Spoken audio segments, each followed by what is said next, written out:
morning, ladies and gentlemen. Welcome to this press conference hosted by Cyclops Communications to announce Video Games Live's arrival in the Middle East for the first time. On the head table, starting from your right, we have Sumit Agarwal, who is a managing partner of Cyclops Communications. Tommy Tallarico, a legend unto himself. He's a creator of Video Games Live. He's one of the most successful video game composers in history and has been writing music for video games for more than 22 years. He currently holds 3 Guinness World Records, including the person who has worked on the most commercially released video games, working on more than 300 titles and racking up over 50 industry awards in the process. Next to him we have Janet Hassouna, who is founder and executive director of the UAE National Symphony and Orchestra, which is made up of locally based talent of inspired musicians. And next to her we have Ms. Min Yang, who is a concert master of the UAE National Symphony Orchestra. I invite Mr. Sumit Agarwal now to start. One of the things about this concert is that it's traveled all over the world. It's been in all 4 corners of the world, and for the first time ever, coming down to the Middle East and India as well. We'll be branching the show all over the Middle East and India as well. The first show will take place this year on December 14th at the Sheikh Rashid Auditorium at World Trade Center. And possibly in the next coming years, we will look at other venues as well, because we've tied up for the next 5 years. The orchestra and choir performing the entire one will be the courtesy of the UAE National Symphony Orchestra. Involving the UAE-based symphony for such a thrilling event is something that we are truly proud of. I would like to ask Ms. Janet Hussaini to share her thoughts on the UAE's national perception. Thank you. Ms. Janet? Thank you. About a month ago today, I took a call from Sumit, and he introduced himself as being a part of something called Video Games Live. And I said, what on earth is that? It's a totally different concept to me. And this charming young man, well, anyone under age 30 is charming to me as a young man because I'm much older. Anyways, was filled with so much enthusiasm that he piqued my curiosity. Sumit knew I was eager to learn more, and he asked to meet with me for the sole purpose of filling in the void that had filled my brain and tell me the story of VGL. As an academic, I immediately jumped on the Googleator to prepare for my meeting, which he called for the next day. And I was amazed. I couldn't believe what I was seeing, what I was reading. Pac-Man or Super Mario Brothers was no longer just eating dots to avoid the ghost or the Italian plumber rushes in to save the princess, but both were hip, riveting, and amazingly still current. More importantly, they were bridging a gap for entertainment by exposing new generations of music lovers and fans to a symphony orchestral experience while also providing a completely new and unique experience for families and non-gamers. Since my first encounter with my generation, Pac-Man or Super Mario Brothers theme music, dare I say, when my children were small, they had to learn this on the piano, right? That's my experience there. YouTube was vital to me to learn more about Video Games Live and the actual music that was played in the video games, and to understand further why Sumit was so excited about all of this. I listened to the music of Halo and Final Fantasy and discovered that what I thought was, excuse me for saying this, background noise while my kids were playing on all those games was actually incredible music of true value. Let me first introduce you to the man himself, the man behind great games such as Aladdin, RoboCop vs. Terminator, and the award-winning acclaimed Earthworm Jim, Mr. Tommy Tallarico, the CEO and creator of Video Games Live. Tommy? I get 2. Yo! Video Games Live. I've been a composer for over 22 years, and the reason I created Video Games Live is I wanted to prove to the world how culturally significant and artistic video games have become. but I also wanted to help usher in a whole new generation of young people to come out and appreciate the arts and you know, to get interested in some symphonies and symphonic music. What is Video Games Live? You know, it's all the greatest video game music of all time, performed by a symphony and choir, but what makes it really special and unique is everything is completely synchronized to massive video screens and a stage show production and special effects and rock and roll lighting and you know, interactive elements with the crowd. So I kind of like to describe Video Games Live as having all the power and emotion of a symphony orchestra, but combined with the energy and excitement of a rock concert, mixed together with all the cutting-edge visuals and interactivity and technology and fun that video games provide. And as Janet was saying, you know, we want to make the symphony fun, you know, because it is fun and it can be fun. So, you know, what I did is I basically took all the stuff that my generation and younger grew up on. You know, we grew up on video games and video screens and interactivity and, you know, visual audience and, you know, Star Wars and, you know, we're that audience of MTV and rock and roll lighting. So I basically took all that stuff and I combined it, you know, with the symphony. You know, it was only a couple hundred years ago when a bunch of Italians like myself sat around a table and said, how can we reinvent the symphony, you know? And they were saying, I got an idea, let's dress people up in costumes. Let's tell let's tell a story through the vocals, and why don't we build these elaborate sets on stage? You know, and that's how opera was formed. And so, you know, maybe we're kind of like the opera of the 21st century a little bit, in that, you know, we're using all the things, like I said, over the last 20, 30 years. And, you know, some people will ask, well, you know, geez, isn't, you know, symphonies they're so posh, and they're so, you know, everybody's in tuxedos and this and that. And, you know, I always recall reading about when the great Tchaikovsky debuted the 1812 Overture. He had live cannons on stage, firing at the appropriate times. Not at the audience. Not at the audience. But, you know, and guys like Mozart and Beethoven, they were the rock stars of their time, you know. I've always said that if Beethoven were alive today, he'd be a video game composer. There's no doubt in my mind, you know. He wouldn't be a film composer. He wouldn't want people talking over his music all the time. But, you know, and the audience really holds this music very, very dear to their hearts.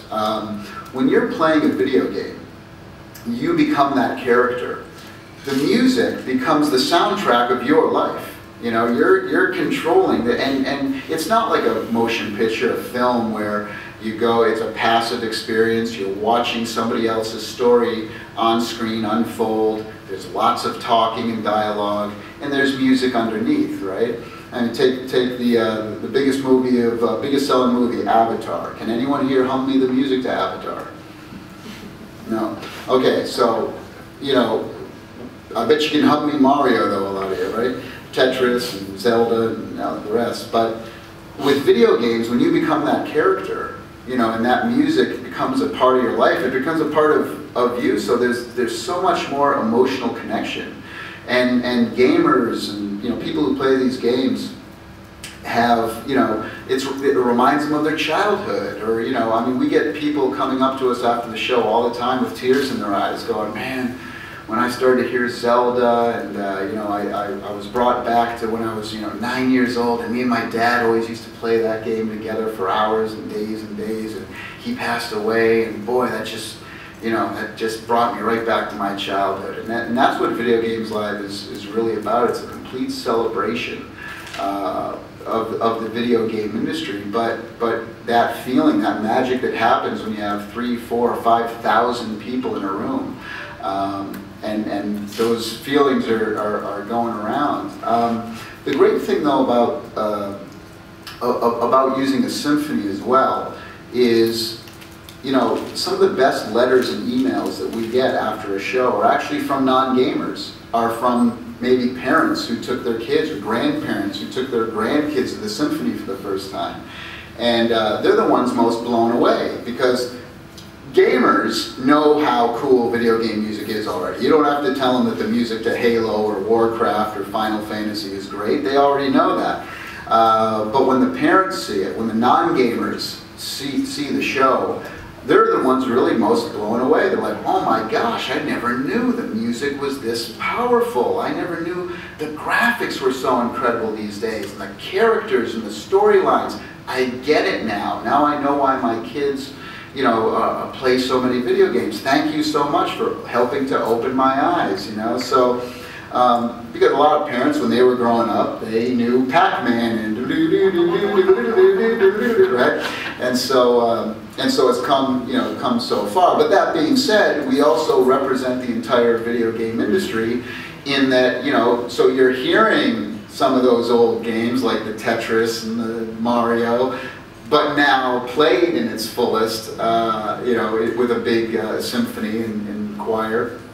And so, I'll tell you another quick story. We were playing a show a couple months ago, and a woman in the orchestra, she's the oboe player, and she comes up to me during the intermission, and she says, you know, I just want to let you know, I've been playing in this symphony for about 20 years, and my son, who's 17 years old, I've been trying to get him to come and see his mom play for his whole life. And tears started streaming down her eyes, and she says, you know what? When I told her I was playing this show, this is the first night he's here tonight, first time to see me play, and he brought all his friends. He's been bragging to all his friends for the last month. And you know, that's something special. But Video Games Live isn't just for gamers, though. And that's the important thing, is that, you know, again, it's a family experience. And we don't show any violence, and, you know, we edit all that stuff. It doesn't need to be there. You know, most people, you know, might think that, oh, video games are bad, they're violent, kids should go out and play, and this and that, you know. So a lot of times in the mainstream media, video games get a lot of bad press.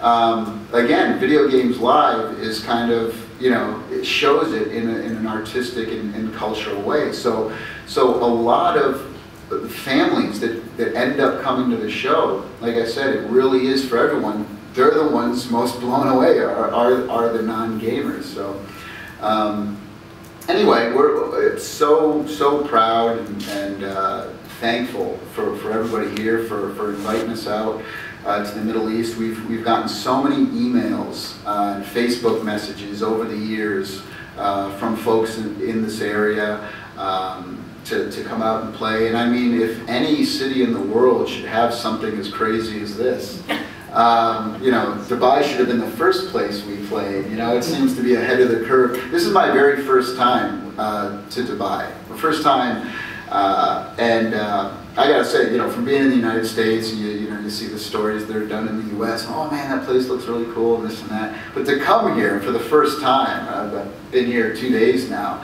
I mean, it's a magical place. I mean, we were driving in, I'm like, this looks like Star Wars. This is so cool. You know, how can we?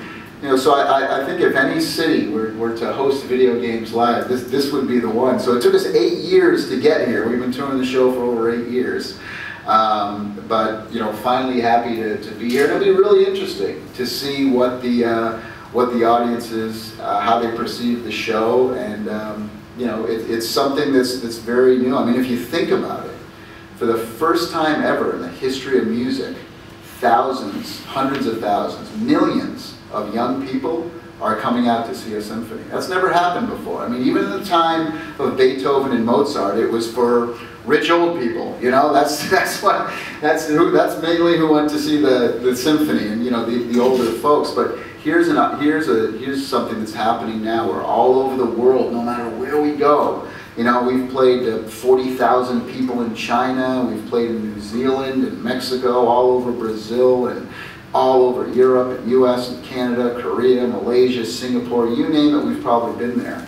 And isn't that amazing that you know, something like this can go all over the world and people instantly say, video games, music. Because when I first created the show, everyone thought I was insane, completely crazy. They're like, wait a second, video games, young kids don't go to the symphony, so that's dumb.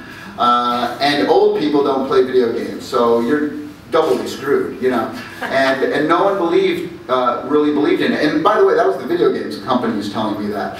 And so, but it took me 3 years to put on the first show. Started the company in 2002. We put our first show on ever. First show was at the Hollywood Bowl in 2005 with the LA Philharmonic.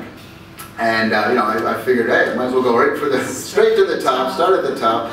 And you know, people were like, well, if maybe 2,000 people show up, you know, we'll be surprised. And over 11,000 people showed up for that first show. And we've been doing it ever since. So, you know, and I think games are growing. You know, most people think that video games are just for teenage boys or something, you know, but the reality is that the average video gamer is 35 years old. The average gamer is 35 years old. I'm 44 myself, so I was the first generation to grow up on this stuff. And I'll tell you something else surprising is about 40% of our audience is female. So there's a lot of, now you told me backstage that that your daughter, after talking to your daughter. She saw it in Seattle. She's seen the show in Seattle. Yeah, so. she was so excited. What? You're doing video games live? I'm so there. But first thing I said to you, see the female, your daughter, seeing the show, because a lot of people think, oh, it's just going to be a bunch of, you know, 20-something-year-old guys. And it's not the case at all. It really is.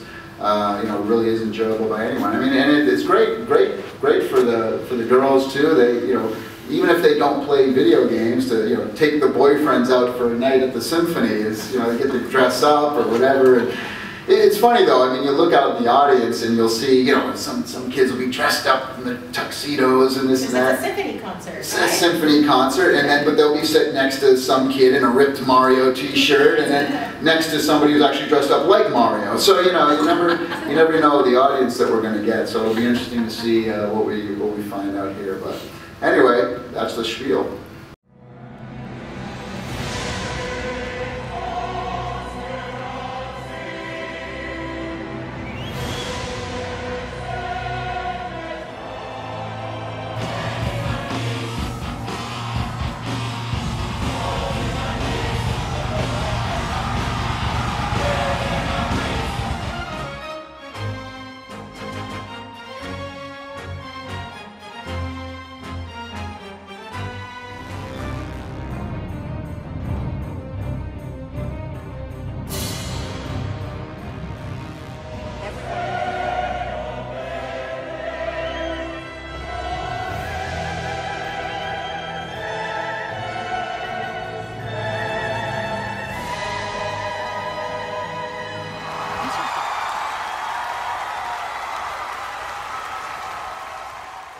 Video Games Live is an amazing music concert that has all of the greatest video game music of all time played by a symphony orchestra combined with lasers, lights, stage show production, and an interactive video game all going on at once. I think that the familiarity of this music and the way that it's presented in the game brought to life in a live setting is really something special. Video games have really evolved into our culture and become the entertainment of choice for the 21st century, so it only made sense that all of this amazing, great music that people have heard their entire life are now played for the first time ever in a live musical performance.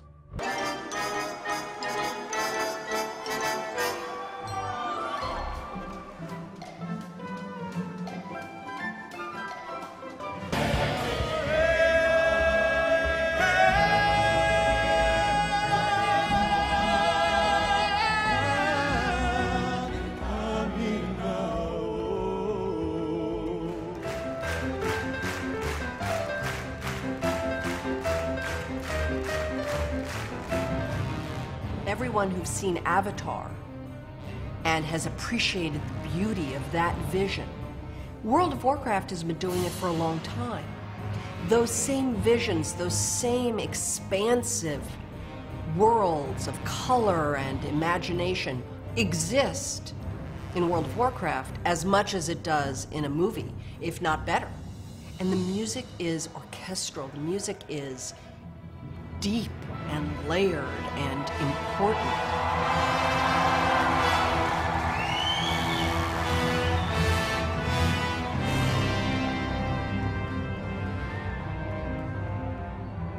One of my favorite things in the world when we do the show is when parents come up to me and say, I am so glad you're doing this for my kid.